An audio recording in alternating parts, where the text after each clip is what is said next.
This is our first lecture on the ancient Near East, our first of two parts of these online lectures. The ancient Near East is also known as Mesopotamia, and these lectures are organized according to chronology, time. So the first lecture is going to cover the earliest historical periods of Mesopotamia, and then the second lecture is going to cover the later historical periods. And the good news is that you do not have to know these specific historical periods for your exam. All you need to know is that the artwork was produced in Mesopotamia. Now we have up on the screen a map of where in the world ancient Mesopotamia was located, and you can see that it occupied what is now parts of modern-day Iran and Iraq, so the Middle East. And you can see on the map that the Mesopotamian civilization is contained within this area called the Fertile Crescent. And within the Fertile Crescent, we have a very specific geographical feature, which is water. We have the Tigris and the Euphrates River, where the main centers of Mesopotamian civilization were organized around. Now this makes sense because water is the source of life, not only for people, but for plants and for animals as well. We know that in the preceding Neolithic period, that this time period was characterized by people staying in one place for longer periods of time because of the development of agriculture and domesticated animals. So the same sort of situation is going on in Mesopotamia, except there is one very important difference that is essential for us to note. That in addition to staying in one place for longer periods of time, it is with Mesopotamia that we see one of the earliest emergences of civilization. And basically with civilization, what we're seeing is a much more complex way that humans are organizing themselves and interacting with one another. So we have things like an institutionalized religion, a much more clear political system. We have an unequal distribution of wealth that encourages the development of socioeconomic class systems. All of the things that very much characterize features of our lives today, we see initially emerging in Mesopotamia. Another thing that supports this notion of more complex interactions and ways of living is that we do see the emergence of the written word. So in this class, this is the first time that we're seeing a historic civilization. The Mesopotamians created a written word, and this is something that we have been able to translate, so we are able to gain historical insight that we can use to interpret the artwork. Now, I just want to point out, but this is not something that you need to note, the areas of Mesopotamia that we're going to be looking at in both of these online lectures. We have the Uruk and Sumer regions, which are what we're going to be concentrating on in this lecture. And then in the second lecture, Akkad, Assyria, and Babylon. So we begin by looking at this work of art, the Vase, which is believed to be the oldest known stone vase in the world. Gorgeous vase that is carved from alabaster. Now you can see that this vase has been divided into three areas. And we call these three areas registers. So here's one register, one here, and one here. Register is like a horizontal band within a work of art, horizontal region. Now together, these three registers indicate that we are looking at a work of art that is communicating religious messages, and again, exemplifying this more institutionalized approach to religion that had not yet been seen in the Paleolithic and Neolithic periods. On the bottom register, it's been divided in half, and you have all of these plants here. These are plants that grew along the Tigris and Euphrates River, and then we have a repetition of domesticated animals. Now, together, an appropriate interpretation to this, and this is something to note because this is something that we're going to see again in this class, because we have a lot of plants, they're crammed into this compositional space, and we do have a suggestion of a lot of domesticated animals through their repetition. The large amount is actually indicative of fertility, the idea of abundance, right? And that is something that conceptually relates to people fertility, right? That ideally in the earlier periods, it was desirable to have many children. Here, it's desirable to have lots of plants, lots of animals. And it's for the same reason, sustenance and the continuing on of the people. So in the future, when you see this, lots of plants or lots of animals, it's very safe to interpret fertility. In the second register, we have these nude men shown in profile, and they are, more specifically, I should say, twisted perspective, and they are carrying offerings. Now, in this case, it might be very tempting to see the nudity and think, oh, fertility. But actually, this is one of the rare times when it's not quite accurate. I think you could argue that it's fertility, and it would make sense in the context of the vase. But more accurately, when you see male nudity in Mesopotamian art, it is indicating that you're looking at priests. So these are priests that are carrying offerings. Now over here, and this is just simply on the left side, a drawing that's a little bit more clear than what we can see on the actual vase. This is where we can understand what exactly this vase is trying to say. This middle figure here is the goddess Inanna. And Inanna is a very important figure in the pantheon of Mesopotamian gods. She ranks up pretty high in the hierarchy. She's the goddess of the earth, the moon, fertility, love, and war. And what we're seeing here is we're seeing this priest, we can tell because he's nude, offering a gift to the goddess Inanna. Now, how can we tell that this is Inanna? I mean, couldn't this just be some random woman? Well, it's hard to see, unfortunately, in both of these images, but the headdress gives it away. In Mesopotamian art, always look to the headdress, because this can give you clues as to who or what you're looking at. She's wearing a horned headdress, so anytime that you see horns on a headdress in Mesopotamian art, you know you're looking at a deity. So he's offering these gifts to the goddess Inanna.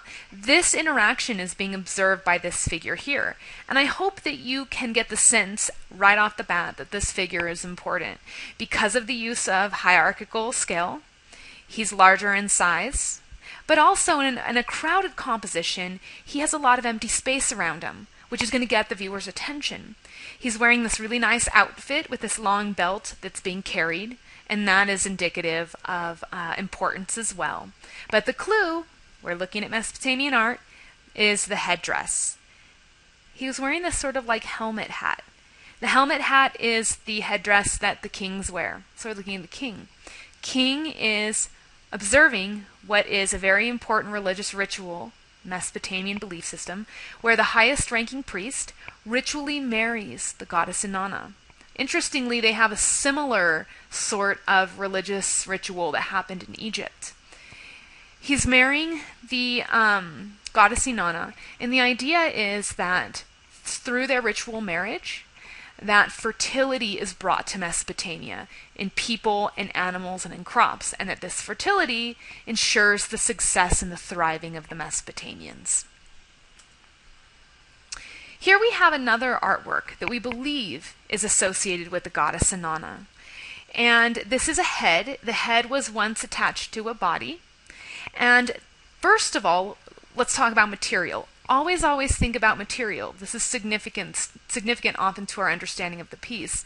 The material is marble, and this is a valuable material to the Mesopotamians because marble was not a material indigenous to the area.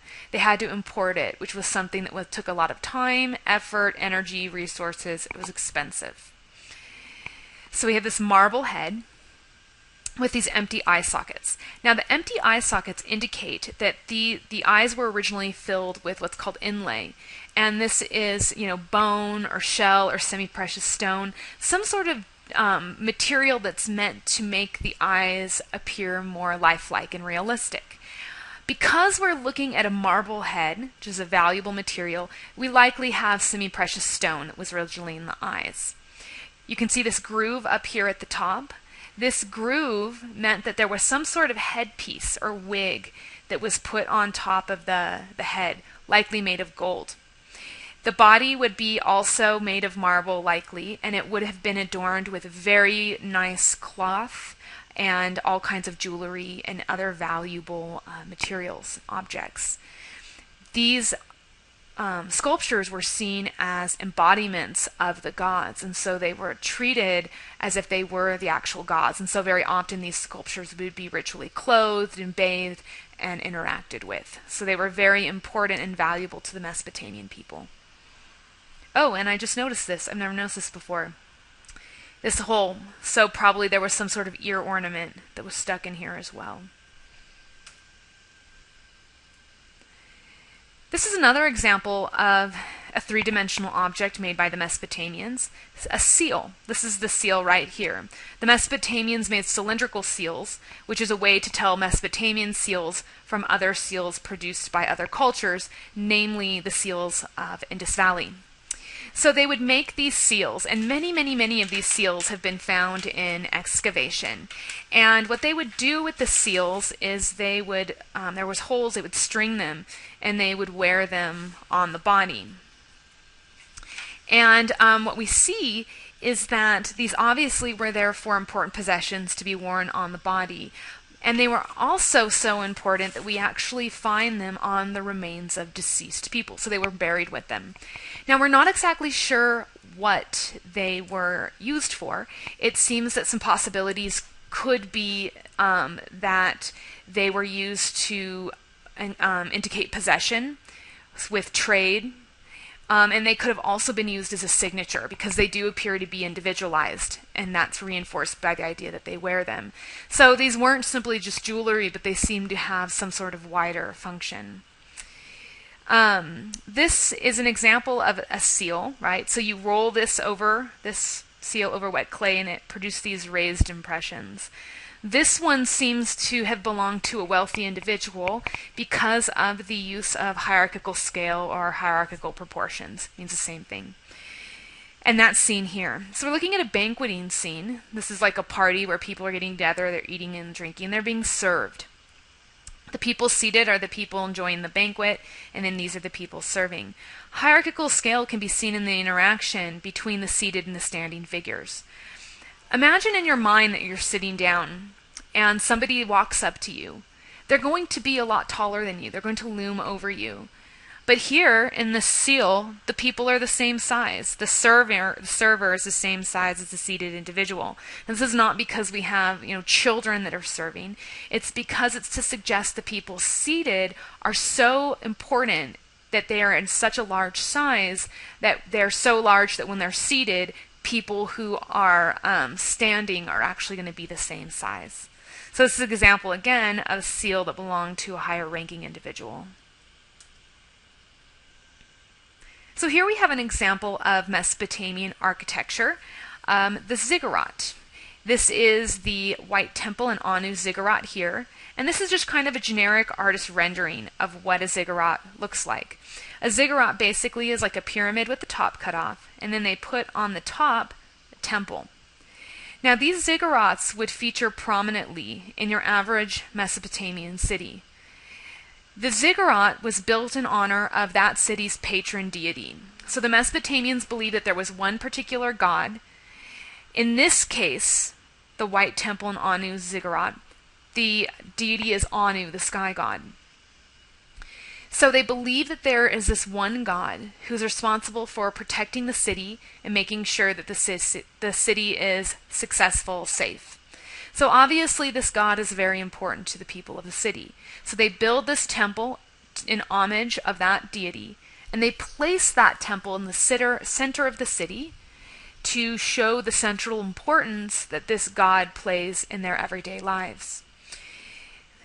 The usage of the ziggurat as the support for the temple raises the temple up into the sky. In the earlier periods, this is around 40 feet above street level. Now in this day and age that doesn't sound very tall, but back then 40 feet was very tall. The height was meant to indicate the importance of the deity, but it was also meant as a way to allow the temple to occupy the space of the heavens, placing it up into the sky. Now in these temples, it wasn't just like any old Mesopotamian could go up there. Access was restricted. The only people that could go up into the temple were the ruler of the city and only the highest ranking priests. Well, what about everybody else? What about your average everyday Mesopotamians? How are they going to worship this patron deity if they aren't allowed to access the temple that stands in honor of the deity? These sculptures is an answer to that question. So they would create these sculptures that would be representations of or stand-ins for people, and these would be used to allow for everybody to have a presence in the temple.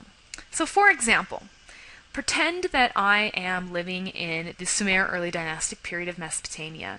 I want to pay homage to the patron deity of my city. Let's pretend it's Anu. I want to pay homage to Anu, the sky god. I would go and I would pay to have a sculpture of myself created. This is me right here. Now, I want to really quickly point out, how my sculpture is reflecting the Sumer style of the time. You will see that in the earlier periods of Mesopotamian art, that the sculptural style is rather simplistic. The human forms consist primarily of simple cylindrical shapes. Look right here, this is really obvious of the issues that sculptors are having at the time in terms of a lack of realism, just this kind of like cylinder blob, no detail to show a calf muscle and ankle or anything like that. So simple cylindrical shapes, not a lot of detail, and if you compare all the faces, we're not really seeing a lot of individualized treatment either. You'll also see, like in my sculpture right here, disproportionately large eyes, which factor in quite common to Sumerian art. A lot of people say that the disproportionately large eyes are simply a feature of the style, and it is a feature that does carry on into subsequent periods of Mesopotamian art. Some people have said, particularly in the context of these sculptures, and I kind of like this interpretation, that the eyes represent eternal wakefulness, that you always have to be alert, eyes wide open, to fulfill your spiritual duties. So we have the eyes wide open, perhaps to show my dedication to paying homage to the gods. The clasping of the hands, which you can also see in these figures, is a gesture of prayer, which is also showing paying homage to the gods. So what would happen is I would have this sculpture made to represent me, and then I would give this sculpture to somebody, a high-ranking priest, who did have access to the temple. They would take this sculpture up the ziggurat, they would deposit the sculpture under the temple, and that would allow me to have a continual presence there so that I can always be in homage of the gods. Now we see that these sculptures are all in these different sizes. What might that indicate? If you were guessing hierarchical scale, then you are correct. Hierarchical scale. So this person here is the most important and powerful of the group. I'm pretty powerful. It's like in ancient Mesopotamia, and this poor guy is just doing what he can.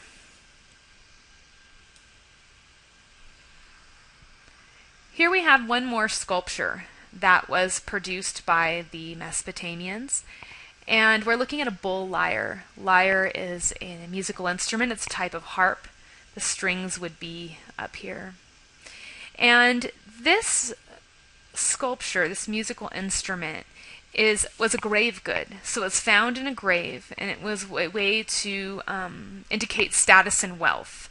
And there's a couple ways that this indicates status and wealth. First of all, material, right? We always want to think about material.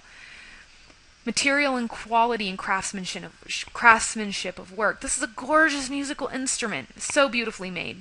The bull head, the gilding, the application of gold leaf over the head, and this beautiful lapis for the beard, right? Lapis is also an imported material, very valuable.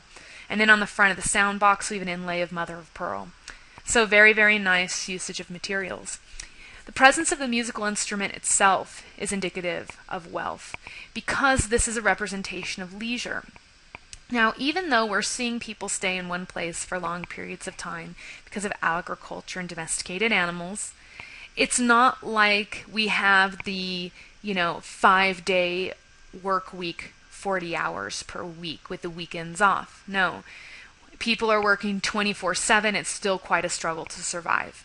So anyone that has leisure time is actually considered to be someone of higher financial means. The deceased person either played the instrument or more likely was able to sit around and listen to someone play it for him. By putting this in the grave, not only is the deceased representing status and taking that status with him into the afterlife, but also taking this leisurely activity into the afterlife as well. Now there's one other part of this instrument I want to talk about really quick, and it's the front of the sound box, which we see here, this mother of pearl inlay. This area of the instrument has really stumped scholars because we're really not sure what this is representing. Some people have suggested that this is representations from the Epic of Gilgamesh, which is one of the first examples of epic literature that we have in human history. Your textbook gives a little blurb about that. Some people suggest that these are animals that are engaging in human activities that talk about the journey to the underworld. This also would be a similarity with Egyptian art. They too had the belief of one person kind of going through all of these different experiences on their way to the afterlife. But what I'm more interested in is this top motif here, which is the man between two animals. What's interesting about this motif is actually it's quite common in art, and we actually see it appearing cross-culturally throughout time and throughout geography. We see the man between animals motif in Egypt. We see it in Aegean Greece. We even see it as late as Middle Ages Christian art. So it's a highly often used motif, but we're really not sure why. So this concludes the first part of our Ancient Near East lecture. Second part, we'll be looking at work that was produced during later periods of time.